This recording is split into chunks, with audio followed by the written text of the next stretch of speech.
Uno de los temas más peculiares que tiene el proceso penal es respecto al tratamiento y entendimiento de la prueba irregular y la prueba prohibida. Para eso el día de hoy vamos a analizar nuevamente una casación para poder ahondar en ese tema. Ahora, como había señalado, uno de los temas más mediáticos, tanto a nivel de sociedad como a nivel jurisprudencial, ha sido el entendimiento de la prueba prohibida y por ende también de manera de vagón el tema de la prueba irregular. Para eso, como mencioné, vamos a analizar un poco la casación 591-2015 Huánuco, emitido por la Corte Suprema. Ahora, para poder entender esta casación enteramente, vamos a entender también qué es el proceso penal. Así, para eso necesariamente vamos a recurrir tanto al proceso penal como a entender también cómo se desarrolló de manera muy rápida. Como todos sabemos y prácticamente nos han enseñado en la universidad o en las clases que tengamos, que este tema de la prueba prohibida ha tenido su mayor desarrollo en la jurisprudencia estadounidense. Básicamente, muchos doctrinarios señalan que parte de dos cosas. Uno, del entendimiento del protagonismo de la actuación policial y segundo, del efecto disuasorio que tenía la creación de la doctrina de la prueba prohibida. Porque en un primer momento entendamos que la prueba prohibida tuvo una finalidad disuasoria, o sea, quiso que la actuación de la policía se reduzca en arbitrariedad y en corrupción, en vista de que había muy malos agentes que incurrían o, digamos, afectaban derechos fundamentales con tal de poder menoscabar a los imputados. En ese sentido, la doctrina estadounidense, a través de sus diferentes sentencias, desarrollan dos doctrinas importantes que debemos conocer siempre. Una es la doctrina de la buena fe y la otra es la doctrina del árbol envenenado.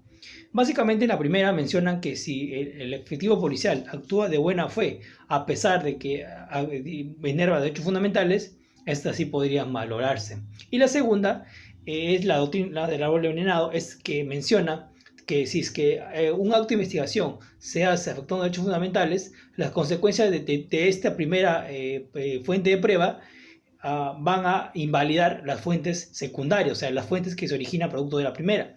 Esa es básicamente la teoría de la doctrina del árbol envenenado. Ahora, esta teoría también tiene algunas excepciones, que básicamente lo voy a decir muy rápido porque ese no se centra en la casación, sino que la primera es la fuente independiente, la fuente causal atenuado y finalmente el excluimiento inevitable. Como mencioné, este tema es muy discutido en este sentido por el otro lado de la doctrina. La doctrina que ha desarrollado la jurisprudencia estadounidense, esto es muy criticada por la doctrina, específicamente por la doctrina española en ese sentido. Sin embargo, su jurisprudencia, o sea, las decisiones emitidas por su Corte Suprema, recogen muchas de las ideas desarrolladas por el país de Norteamérica. Una vez que entendamos sus antecedentes históricos, necesariamente vamos a abocarnos ahora sí al proceso penal. Como todos sabemos, el proceso penal tiene una de sus tantas finalidades o uno de sus tantos, digamos, caminos a llegar, es enervar en algún momento la presunción de inocencia con el fin de poder sentenciar a una persona culpable, que es básicamente la finalidad. Entonces, para poder llegar a esta sentencia, que es el resultado de todos los, digamos, los pasos previamente realizados, el fiscal, en este caso, bajo un sistema acusatorio, necesariamente va a tener que buscar lo que se conoce como una verdad material. Esta verdad material necesariamente esta verdad material va a permitir la imputación de un hecho en calidad de que se establezca, ¿no? Autor, coautor, instigador, entre otros. Para eso, necesariamente y obligatoriamente va a tener que recabar diversas fuentes de prueba. Esas diversas fuentes de prueba, querramos o no, en el proceso penal, que no está, digamos, lleno de cosas tibias ni nada, querramos o no, se van a tener que afectar en una mayor o menor intensidad derechos fundamentales, porque en este cruce va a haber un enfrentamiento, digamos, entre el interés público, que es, digamos, perseguir el delito y obviamente encontrar al culpable, y segundo, el interés privado, en el cual son las garantías constitucionales que tiene el imputado con la finalidad de protegerse del monopolio estatal que tiene el Estado, ¿no? O sea, el Estado es mucho más poderoso, es un kraken, como dicen algunos autores.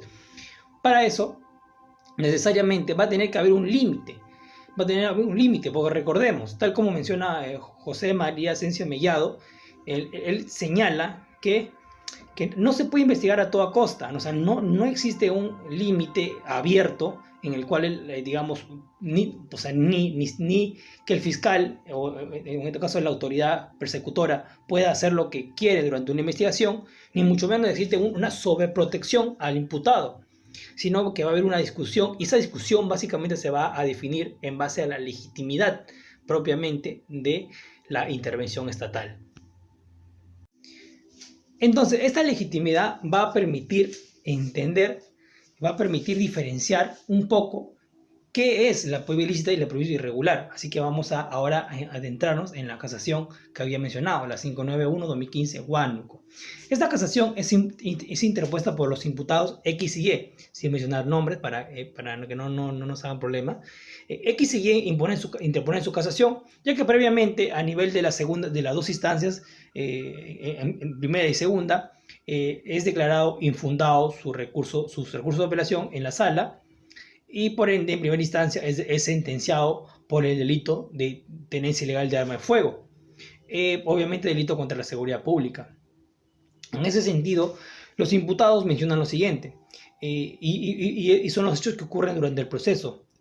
Durante el control de la acusación se excluyen dos pruebas importantes, que se excluye el acta de registro personal y el acta de hallazgo, el acta de incautación y hallazgo del arma de fuego a todos imputados.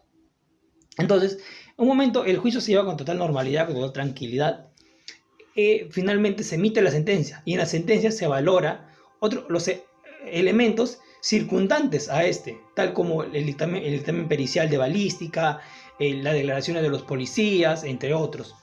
Pero sin embargo los imputados, no conformes con esta decisión de primera y segunda instancia, mencionan que una vez excluido, pues el juez excluyó del control del auto para que vaya a juicio, automáticamente estos elementos no valían, y por ende todo a consecuencia de este acta de hallazgo y esta acta de registro personal eran inconstitucionales. Con esa palabra lo denominaron. Para ello, la Corte Suprema, a través de sus fundamentos, va a permitir diferenciar la prueba ilícita y la prueba irregular.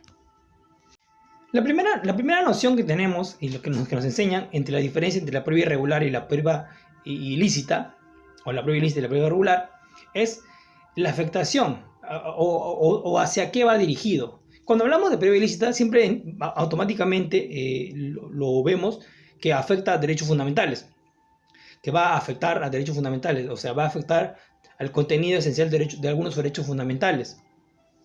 Y automáticamente nos vamos a la prueba irregular, que entendemos que va a afectar reglas procedimentales para poder acumular actos de investigación o fuente de prueba. O sea, se va a afectar no derechos constitucionales, sino infraconstitucionales, o sea, de un menor rango en cierta medida. Inclusive, una sentencia del Tribunal Constitucional, la sentencia 2053-2013, un habeas corpus del Tribunal Constitucional, mencionan que la prueba ilícita resulta ineficaz e inutilizable, o sea, brinda una nulidad absoluta de cajón, cosa que no lo brinda para la prueba irregular. Ahora, esa es la noción que tenemos básicamente de la prueba ilícita y prueba irregular, en una diferencia. Sin embargo, en esta casación ahonda un poco más, y lo vamos a ver. Lo primero que nos dice la casación es lo siguiente. Esta diferencia que les he brindado básicamente las da la doctrina, porque la norma en sus diferentes preceptos no menciona. La Corte Suprema inclusive recoge las principales normas respecto a la prueba prohibida. La principal que tenemos es el artículo 8 del título preliminar del Código Procesal Penal, en sus numerales 1 y 2. También tenemos el artículo 159 y el artículo 393, inciso 1. Ahora, estos artículos permiten, superar parte de un entendimiento que se dio en la doctrina española, en el que mencionaba que la prueba prohibida solamente debería afectar durante la investigación. Sin embargo, bajo esas normas, sea investigación o sea, durante el juicio, esas se van a declarar inválidas, no van a servir. En base a estos tres artículos que les he mencionado, no existe una diferencia, o sea, no te dicen es esto, tal cual como he explicado. Esto es prueba prohibida y esto es prueba irregular. No mencionan. Técnicamente incluye a la prueba irregular dentro de esta. Por lo tanto, y ahí es donde viene en su fundamento 15 esta casación, importantísimo, menciona que la prueba irregular no es otro tipo, digamos, no es algo que está fuera de la prueba prohibida, sino es una manifestación de esta última, sino que esta última, digamos, la prueba irregular se encontraría dentro de la prueba ilícita. Porque a veces resulta un poco confuso, porque tenemos ejemplos como en donde hay nulidad absoluta, tales como en la Constitución, cuando se afecta, por ejemplo, la inviolabilidad de comunicaciones. O, por ejemplo, caso de los petroaudios. Eh, o también tenemos, por ejemplo, cuando en el artículo 2, inciso 24, numeral H, cuando se usa violencia o cualquier método coactivo digamos, menoscabe la dignidad humana, todo lo que se menciona en este artículo. También es inválido. Un ejemplo claro sería usar a una persona, digamos, intimidarlo, pegarlo, con tal que diga dónde está, no sé, el cuerpo de la víctima, y producto de esta golpiza que le damos, nos dicen, no, la víctima está en tal lugar, y vamos y la encontramos. Por ejemplo, este medio de obtener la prueba es inválida. También tenemos de igual manera el artículo, igual es confuso también, porque tenemos en el artículo 163, inciso 3, que está dentro del Código Procesal Penal, en el cual menciona una nulidad absoluta también, que también podríamos mencionar como una prueba ilícita, que es la declaración de informantes. Estas se deben dar bajo las reglas de una declaración de un testigo. Si esta no se da, por ende es inválida. Entonces, las normas del Código Procesal Penal no establecen una diferencia, no establecen a detalle qué es prueba ilícita y qué es prueba irregular. En muy buena medida, la doctrina ha permitido un desarrollo de esta diferencia. Ahora, como mencioné, esta diferencia es importante para entender lo siguiente. Entonces, ya habiendo establecido algunas pautas anteriores, la Corte Suprema nos va a decir que la prueba ilícita y la prueba irregular básicamente se van a diferenciar por la intensidad de la importancia del contenido esencial de los derechos fundamentales. Entonces, para eso nos va a decir que no es de cajón que la prueba irregular vaya a ser, digamos, descartada. O sea, no es un descarte automático, como sí lo es en una prueba, digamos, ilícita, donde vamos a ver que se van a afectar derechos constitucionales de mayor rango. Entonces, pero ahora nos preguntamos, entonces, ¿bajo qué pautas vamos a diferenciar esto? Y la Corte Suprema nos establece 4 pautas importantes. La primera es tener en cuenta específicamente la norma procesal que se está afectando. Porque, digamos, a pesar que pueda estar en la Constitución o como puede estar en un código adjetivo, si es que esta, digamos, está regulado con una ineficacia absoluta, automáticamente es considerado como prueba ilícita. Eso es siempre ver en ese caso específico. Segundo, es el contexto de su inobservancia, de qué manera en el hecho concreto. Tercero, es la persistencia en la inobservancia y finalmente la intensidad en la inobservancia.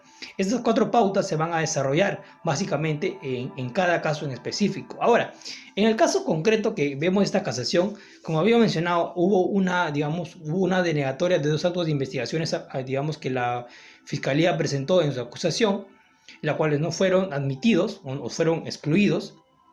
La Corte Suprema nos dice lo siguiente. Para el tema del acta de registro personal se rige el artículo 210 del Código Procesal Penal, en el cual se establecen algunas pautas a realizarse.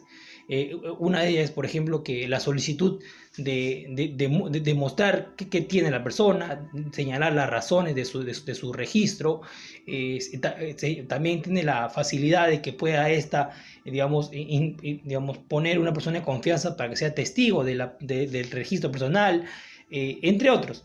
Sin embargo, en el caso en concreto no se realizó este procedimiento, o sea, se incumplió estas reglas procedimentales. Por lo tanto, haciendo las pautas, en este caso hacemos una consideración específica de la norma procesal. O sea, la primera pauta que la Corte Suprema nos menciona es que automáticamente vemos que es una norma que regula reglas procedimentales, que no regula o no regula, digamos, temas respecto a derechos fundamentales en específico, ni tampoco automáticamente nos menciona de manera literal respecto a una nulidad absoluta de la norma.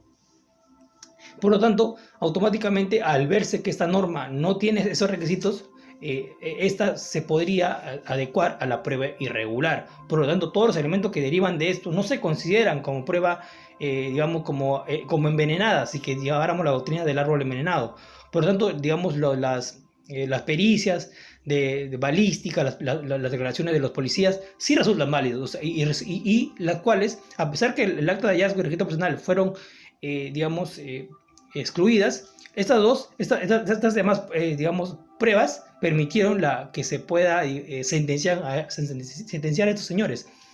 Ahora, los demás elementos de este caso no son analizados en vista de que solamente se queda en la primera, pero como la Corte Suprema mencionó, estas 4 pautas que nuevamente repito: uno, consideración específica de la norma procesal que se va a valorar; segundo, contexto en que suscita la inobservancia; tercero, persistencia en la inobservancia; y cuarto, intensidad en la observancia. Estos requisitos vamos a establecer para poder diferenciar la prueba ilícita y la prueba irregular. Así que esta casación, como mencioné, es la 591-2015 Huánuco. Y si la información te resultó interesante, espero que te suscribas al canal y seguiremos comentando otras casaciones o temas que ustedes recomienden. Así que muy buenas noches.